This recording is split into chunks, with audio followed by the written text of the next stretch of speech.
এই শুকনো পাতাটিকে দেখুন, নিষ্প্রাণ হয়ে পড়েছে। কোনো একটা সময় এই পাতাটি একটা গাছের ডালে ছিল। সেই গাছ ওর লালন পালন করত। যখন যখন বাতাস বইত, এই পাতায় কম্পন দেখা দিত, মনকে প্রফুল্ল করে তুলত। কোনো একদিন এই পাতা গাছের ডাল থেকে ঝরে পড়ে গেল।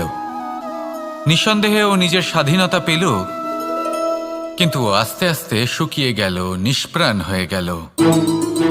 দেখুন, আমি এই কথা বলছি না যে স্বাধীনতা অনুচিত, কখনোই না। কিন্তু যে কোনো পরিস্থিতিতে স্বাধীন হতে চাওয়া এটা নিশ্চিতরূপে অনুচিত। আমরা যদি আমাদের জীবনে পরিবারের গুরুত্ব ভেবে দেখি, তাহলে এই পরিবারে যতই মতভেদ থাকুক না কেন, যতই মনোমালিন্য থাকুক না কেন, যতই বিবাদ থাকুক না কেন, এই সব মিটিয়ে নেওয়া অত্যন্ত প্রয়োজনীয়। সেই সব কিছু সমাপ্ত করা অত্যন্ত প্রয়োজনীয়। কখনো এই পরিবারকে ভাঙতে দেবেন না, কখনো এই পরিবার থেকে দূরে চলে যাবেন না। এই পরিবার হলো আমাদের জীবনের একটা অমূল্য সম্পদ, অমূল্য এক আশ্রয়, যা এই সংসারে হয়তো কোথাও আপনি পাবেন না। তাই একে আগলে রাখুন।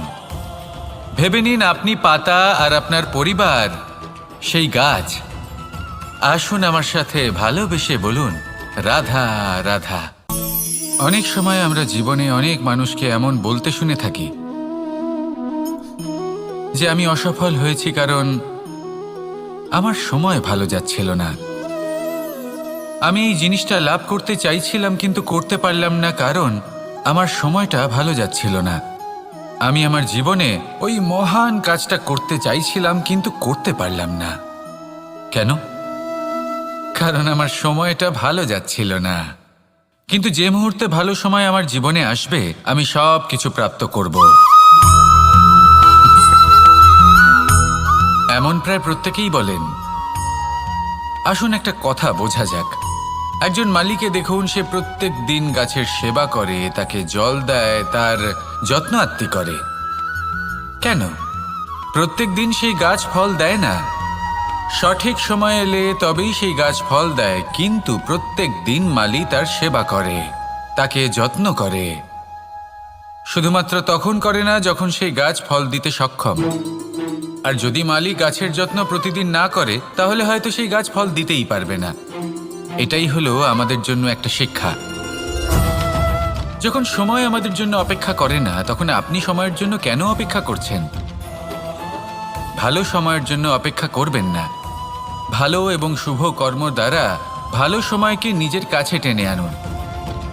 নিরন্তর কর্ম করুন, পরিশ্রম করতে থাকুন। শুভ সময় আপনা থেকেই আপনার কাছে আসবে। আসুন আমার সাথে ভালোবেসে বলুন, রাধা রাধা। একে বালি বলুন, মাটি বলুন বা ধুলো বলুন, এ দিয়ে কত কিছু করা সম্ভব। এ দিয়ে আপনি নিজের বাসস্থান নির্মাণ করতে পারেন, প্রাচীর গড়ে তুলতে পারেন, অট্টালিকা নির্মাণ করতে পারেন। কিন্তু যদি এই বালিকে আপনি মুষ্টিবদ্ধ করে রাখতে চান, তাহলে তা হাত থেকে ফসকে যাবে। আপনি কখনোই একে মুষ্টিবদ্ধ করতে পারবেন না। এরকমই হয় আমাদের জীবন, আর এরকমই হয় সময়। এই মুষ্টিবদ্ধ করা বালির মতো। সময়কে আমরা বাধা দিতে পারবো না, আটকেও রাখতে পারবো না। এ হলো প্রবাহমান। জন্ম থেকে মৃত্যু পর্যন্ত এই যে সময়, তা খুবই সীমিত। আর এই সময় আমরা যেটাই করি তার দ্বারাই আমাদের মূল্য নির্ধারিত হয়। আর এই সংসার থেকে চলে যাওয়ার পরেও এই সংসার এই সব কর্মের জন্যই আমাদের মনে রাখে। তাই যদি আপনি এটা ভাবেন যে আজ যে কর্ম করার ছিল আমি না হয় কাল করে নেব, কাল আমার লক্ষ্যে পৌঁছানোর কথা ছিল আমি পরশু পৌঁছব, না, এই সময় খুব মূল্যবান, একে নষ্ট করবেন না। এই সময়কে সদ্ব্যবহার করুন, মহান হবার পথে অগ্রসর হন।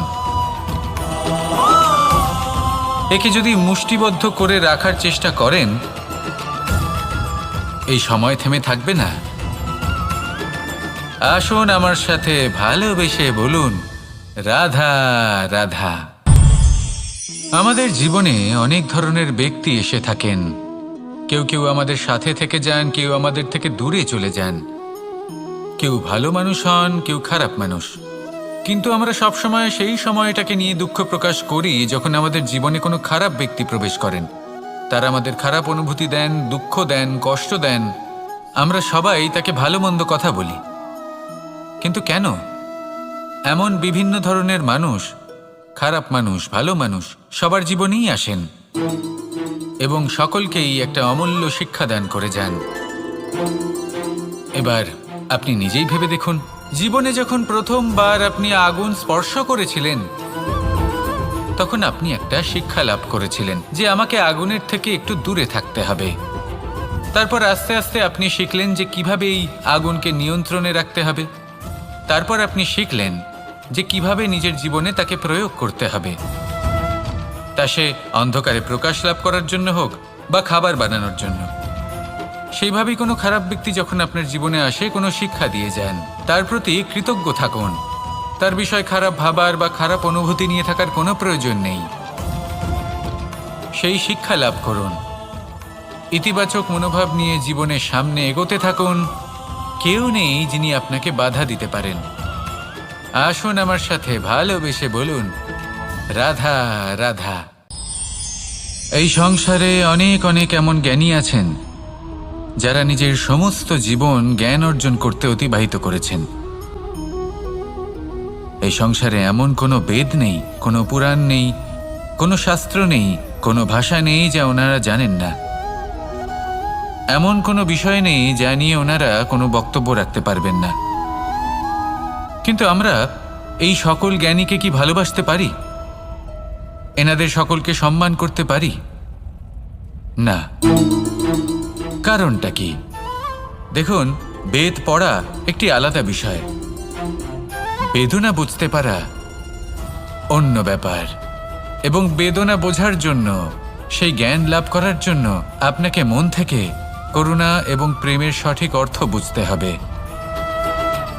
সামনের ব্যক্তির বেদনা বুঝতে হবে, তার যন্ত্রণাকে বুঝতে হবে।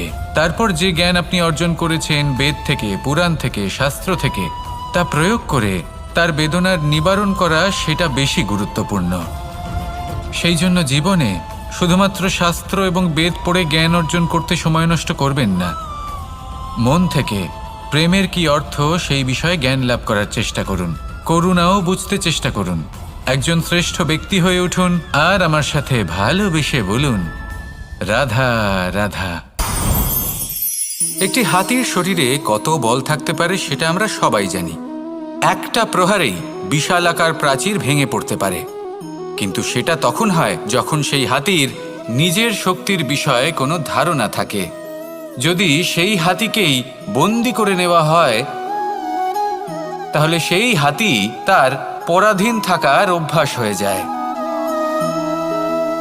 এই পরনির্ভরশীলতা আমাদের শরীরকে নয়, আমাদের মনকে বন্দি করে ফেলে।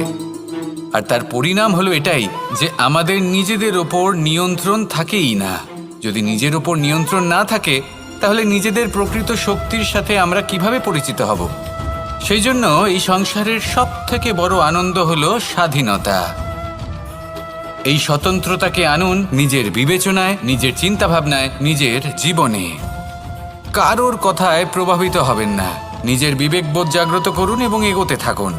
যখন এই বিবেচনা স্বতন্ত্র হবে তাহলে এই মন, জীবন স্বতন্ত্র হয়ে উঠবে। আর তখনই নিজের আসল শক্তি আপনার সামনে আসবে। আপনার সাহস, আপনার প্রতিভা আপনি জানতে পারবেন। তখনই জীবনে এগোতে পারবেন। তাহলে আসুন আর আমার সাথে ভালোবেসে বলুন, রাধা রাধা। এই সংসারে যে ব্যক্তিই হোক না কেন, প্রত্যেক ব্যক্তির জীবনে সমস্যা অবশ্যই আসে। এমন কিছু মানুষ আছেন, যদি তাদেরকে জিজ্ঞেস করেন যে এমনটা ঠিক কেন হলো, তাহলে পুরো দোষটা তারা নিজেদের পরিস্থিতির ওপর ন্যস্ত করেন। যে আমি তো এমন একটা পরিস্থিতিতে ছিলাম, আমি কিভাবে কিছু করতাম, আমার কাছে আর কোনো বিকল্পই ছিল না। চলুন কথা বলা যাক মহাভারত নিয়ে। ভীষ্ম পিতামহ, ওনাকে জিজ্ঞেস করা হলো আপনি এরকম প্রতিজ্ঞা কেন করলেন?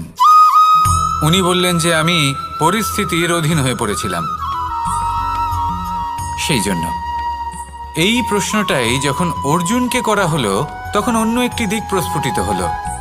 অর্জুন নিজের পরিস্থিতির কারণে জীবনে কখনোই বাধা পড়েননি। তিনি সিদ্ধান্ত নিয়েছিলেন সংঘর্ষ করার, সংসারের নিয়মের বিরুদ্ধাচারণ করার। এই সংসারে আপনি যা কিছুই হয়ে উঠতে পারেন তার সমগ্র শ্রেয় শুধুমাত্র আপনার পরিস্থিতির ওপর চাপিয়ে দেওয়া যায় না। সেটা নির্বাচনের উপর নির্ভরশীল যে সেই পরিস্থিতিতে আপনি কি নির্বাচন করেছেন। যদি সেই মুহূর্তে ভীষ্ম পিতামহ স্থিরতার সিদ্ধান্ত নিতেন, বিশ্লেষণ করার সিদ্ধান্ত নিতেন যে কি উচিত কি অনুচিত, কারা ধর্মের পক্ষে কারা ধর্মের বিপক্ষে, যদি শুধুমাত্র অস্ত্র হাতে ধৃতরাষ্ট্র এবং দুর্যোধনের বিরোধিতা করতেন, যদি শুধু এটুকু করতেন, তাহলে মহাভারতের মতো মহাযুদ্ধ কখনোই হতো না। সমস্যা সবার জীবনেই আসে, কঠিন পরিস্থিতিও সকলের জীবনে আসে। সেই ব্যক্তি এগিয়ে যেতে পারেন যিনি শ্রেষ্ঠ নির্বাচন করার ক্ষমতা রাখেন। তাহলে সেটাই করুন আর আমার সাথে ভালোবেসে বলুন, রাধা রাধা। রাধা কখনো কখনো আমার জন্য বড়ই সুগন্ধি আতর নিয়ে আসে, পারিজাত ফুলের মালা নিয়ে আসে আমার প্রসাধন করবে বলে, এবং আমার সব থেকে বেশি প্রিয় মাখন নিজে হাতে বানিয়ে আনে আমাকে নিজে হাতে খাইয়ে দেবে বলে, সবকিছু আমাকে প্রসন্ন করবে বলে। কিন্তু আপনি কখনো ভেবেছেন যে এই আতর কিভাবে বানানো হয়? সহস্র ফুলের পাপড়ি একসাথে পিষে নিতে হয়, তারপরে তার থেকে যে রস নিঃসৃত হয় সেই রস দ্বারাই আতর তৈরি হয়। অনেক সংখ্যক ফুলকে অসীম যন্ত্রণা ভোগ করতে হয়, তবে তারা আমার প্রসাধন সামগ্রী হয়ে উঠতে পারে। দুধ থেকে মাখন তৈরি করার জন্য কতটা পরিমাণ মন্থন সহ্য করতে হয় সেটা আপনি জানেন। ঠিক সেই রকমই হলো আমাদের জীবনও। বিপদও আসে, কঠিন পরিস্থিতিও আসে, এর সম্মুখীন হতে শিখুন। মনে রাখবেন, আপনি হলেন সেই দুধ যাকে মন্থন সহ্য করতে হবে মাখন হয়ে ওঠার জন্য। মনে রাখবেন, আপনি হলেন সেই ফুলের মতন যাদের পিষ্ট হতে হবে সুগন্ধি আতর হয়ে ওঠার জন্য, যাকে এই সংসার পছন্দ করে। কখনো কখনো জীবনে আপনার সাথে খারাপ শুধুমাত্র এই কারণে ঘটে যাতে আপনার শ্রেষ্ঠ রূপ এই সংসারের সামনে আসতে পারে। শুধুমাত্র কঠিন পরিস্থিতি এবং বিপদকে একটা সুযোগ হিসেবে দেখার চেষ্টা করুন। আপনার জন্য এই সংসার বদলে যাবে, সংসারকে দেখার দৃষ্টিভঙ্গি পাল্টে যাবে, আপনার ভাগ্য পাল্টে যাবে, আর এই মন প্রসন্ন হয়ে বলবে, রাধা রাধা। জীবনে অনেক সময় আমরা এটা দেখে থাকি যে আগামী প্রজন্ম সেই কাজটি করে যেটা তার পূর্ববর্তী প্রজন্ম করে গেছেন। একটা উদাহরণ দিই, তাহলে দেখুন, একদিকে আছে মাতা পিতা যারা আজীবন সংঘর্ষ করেছেন ধন অর্জন করার জন্য, তারপর তারই সন্তান তার সাথেই লড়াই করে তার থেকে সমস্ত সম্পত্তি ছিনিয়ে নিল। তারপরে যত সময় অতিবাহিত হয় সেই সন্তানের সাথেও সেই একই ক্রিয়া ঘটতে থাকে, তার সন্তান তার সমস্ত সম্পত্তি ছিনিয়ে নেয়। তাহলে এমন কি সঞ্চয় করবেন যা পরবর্তী প্রজন্মকে দিয়ে যেতে পারেন সেই বিষয়ে ভাবুন। ভেবে দেখুন, এই যে ধন সঞ্চয় আপনি করছেন এর আসলে লাভ কি? অবশ্যই আবশ্যক, কিন্তু এটাই কি শুধু সবথেকে গুরুত্বপূর্ণ বিষয় যেখানে আপনি জানেন যে আপনি এই সম্পত্তি ভোগ করতে পারবেন না, কারণ এই সমস্ত সম্পত্তি আপনাকে পরবর্তী প্রজন্মের হাতে সঁপে দিতে হবে। তাহলে ধন সঞ্চয় করুন, কিন্তু এমন একটা সম্পত্তি কেন সঞ্চয় করা উচিত নয় যার উপভোগও আপনি করতে পারবেন, পরবর্তী প্রজন্মকেও দিয়ে যেতে পারবেন, আর মতভেদও হবে না। এমন সম্পত্তি আছে, আর এই সম্পত্তি হলো প্রেম। যদি আপনার মনে কোনো কিছু সঞ্চয় করার বাসনা জেগে ওঠে, তাহলে প্রেম সঞ্চয় করুন। সেটা পরবর্তী প্রজন্মও পাবে এবং সেই প্রজন্ম ভবিষ্যতে ভালোবাসা ছড়াতে থাকবে, আর তখন এই মন সুপ্রসন্ন হয়ে বলবে, রাধা রাধা। জ্যোতিষ একটা বিদ্যা, এ হলো একটা বিজ্ঞান। যে নক্ষত্র দশায় আপনি জন্মগ্রহণ করেছেন, যে স্থানে আপনার জন্ম হয়েছে, এগুলো আপনার জীবনের দিশা স্থির করার ক্ষেত্রে গুরুত্বপূর্ণ ভূমিকা পালন করে।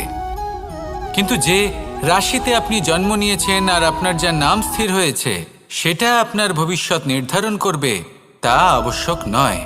রা দিয়ে রাম এবং রা দিয়ে রাবণ, এই দুজনের রাশি সমান ছিল, কিন্তু একজন নিজের শক্তির দুর্ব্যবহার করলেন। স্বর্ণ লঙ্কার অধিপতি রাবণ, চতুর্দিকে বিজয়ী হওয়া সেই ব্যক্তি নিজের পতনের সম্মুখীন হলেন। শ্রীরাম রাবণকে বধ করলেন। শ্রীরাম, যিনি নিজের কর্ম দ্বারা, নিজের পরিশ্রম দ্বারা ঈশ্বর উপাধি লাভ করেছিলেন, 14 বছরের বনবাস ভোগ করলেন, আর যখন বিপদে পড়লেন তখনও নিজের রাজ্যের সাহায্য নিলেন না। বনের মধ্যে নিজে বানর এবং ভাল্লুকদের নিয়ে একটি সেনাবাহিনী গড়ে তুললেন এবং রাবণকে তার কুকর্মের শাস্তি দিলেন। তাই সর্বদা এটা মনে রাখবেন, আপনার খ্যাতি, আপনার ভবিষ্যৎ আপনার কর্ম নির্ধারণ করে, আপনার রাশি নয়। তাই সবসময় শ্রেষ্ঠ কর্ম করুন আর আমার সাথে ভালোবেসে বলুন, রাধা রাধা। আমাদের সকলের কাছে বৃক্ষ অত্যন্ত প্রিয়। আমরা সর্বদাই চাই এই বৃক্ষ যেন সবুজ থাকে, ফুলে ফলে ভরে থাকে, আমাদের ছায়া প্রদান করে, তা যেন সুস্থ থাকে, আমাদের ফল প্রদান করে। আর সেই জন্য আমরা প্রতিদিন সেই বৃক্ষকে জল প্রদান করি। কিন্তু কখনো ভেবে দেখেছেন যে জল তো আমরা বৃক্ষের গোড়ায় দিই, তারপরেও এই জল সেই বৃক্ষের প্রত্যেকটি পাতায় ঠিক পৌঁছে যায়? এটা কিভাবে সম্ভব?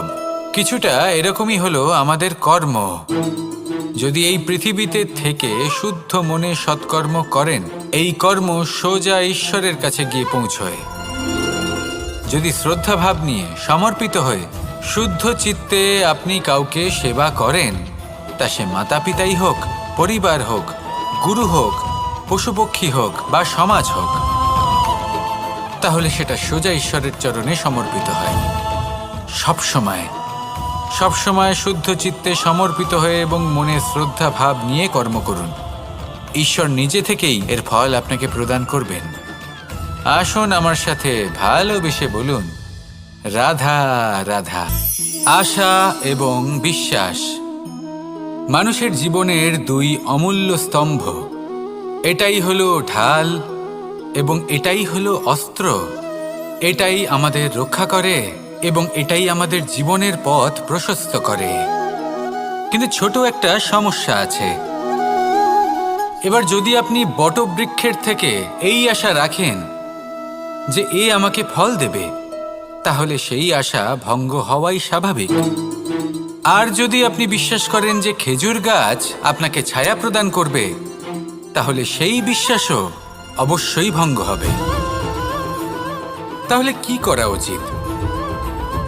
চোখ বন্ধ করে যে কাউকে বিশ্বাস করার আগে বা যে কারোর থেকে আশা রাখার আগে নির্বাচন করুন যে কার ওপর বিশ্বাস রাখতে চান, কার ওপর আশা রাখতে চান। তবে আমি তো বলবো যে বিশ্বাস করতে হলে নিজের ওপর করুন, যে এই সংসারে এমন কোনো কাজ নেই যা আপনি করতে পারেন না। আর শুধু কর্ম করতে থাকুন আর ভরসা রাখুন ঈশ্বরের ওপর, যে উনি আপনার কর্ম দেখবেন আর আপনাকে আপনার কর্মফল অবশ্যই দেবেন, আপনাকে সাফল্য দেবেন। যদি আপনার বিশ্বাস অটল হয়, নিরন্তর পরিশ্রম করেন, তাহলে ঈশ্বর কখনোই আপনার আশা ভঙ্গ হতে দেবেন না। আসুন আর আমার সাথে ভালোবেসে বলুন, রাধা রাধা। যখন মানুষের মৃত্যু হয় তখন কি হয়? অনেক সংখ্যক মানুষ শোক পালন করতে চলে আসেন। যে ব্যক্তি মৃত্যু লাভ করেছেন তার অনেক বস্তু থাকে যেগুলো তার প্রিয়, যেগুলো তিনি ব্যবহার করেছেন। তার শয্যা, তার বস্ত্র, তার আভূষণ সবকিছু তার থেকে বিচ্ছিন্ন করা হয় এবং খালি হাতে তাকে শ্মশানের উদ্দেশ্যে রওনা করা হয়। আমি আপনাকে এই প্রশ্ন করতে চাই, আপনি এই সংসারে কি অর্জন করেছেন? ধন সম্পত্তি, বস্ত্র, আভূষণ, এই সব কিছু যে আপনি অর্জন করেছেন, আপনার মৃত্যুর পরে তা আপনার থেকে দূর হয়ে যাবে। এর উত্তর হলো একটাই, আপনার কর্ম। শুধু সেটাই আছে যা একান্ত আপনার, আর শুধু সেটাই এই সংসার থেকে চলে যাওয়ার পরেও সংসারেই জীবিত থাকবে। যদি আপনি দুষ্কর্ম করেন তাহলে এই সংসার আপনাকে একটি অনুচিত উদাহরণ হিসেবে মনে রাখবে যে এই ব্যক্তি খুব পাপী ছিল, অনুচিত কর্ম করতেন। যে পথে তিনি চলেছেন সেই পথে কারোর চলা উচিত নয়। সেখানেই যদি আপনি সৎকর্ম করেন তাহলে সংসার চিরকাল এটাই বলবে যে খুব ভালো মানুষ ছিলেন, সবাইকে ভালোবাসতেন, সবাইকে সাহায্য করতেন, আমার খুব প্রিয় মানুষ ছিলেন। এটাই হলো শ্রেষ্ঠ কর্ম। সেই জন্য জীবনে শুধুমাত্র ধন, সম্পত্তি, আভূষণ এই সব অর্জন করতে গিয়ে নিজের মনোনিবেশ করবেন না। শ্রেষ্ঠ কর্ম করুন। সংসার থেকে চলে যাওয়ার পরেও এই কর্মই এই সংসারে আপনাকে জীবিত রাখবে। আসুন আমার সাথে ভালোবেসে বলুন, রাধা রাধা। কখনো কখনো অন্ধকারের সাথে লড়াই করার জন্য আমরা প্রদীপ জ্বালাই। এতে প্রথমে সলতে রাখি, তারপর তেল ঢালি, তারপর আগুন জ্বেলে এটা প্রজ্বলিত করি। তারপর একটা সময় আসে যখন এই প্রদীপ নিভে যায়। কারণটা কি? কারণ কি এটা যে প্রদীপের প্রকাশমান হওয়ার ক্ষমতা সমাপ্ত হয়েছে? না, এই যে আগুন আমরা দেখতে পাচ্ছি, এই আগুনের জন্য যে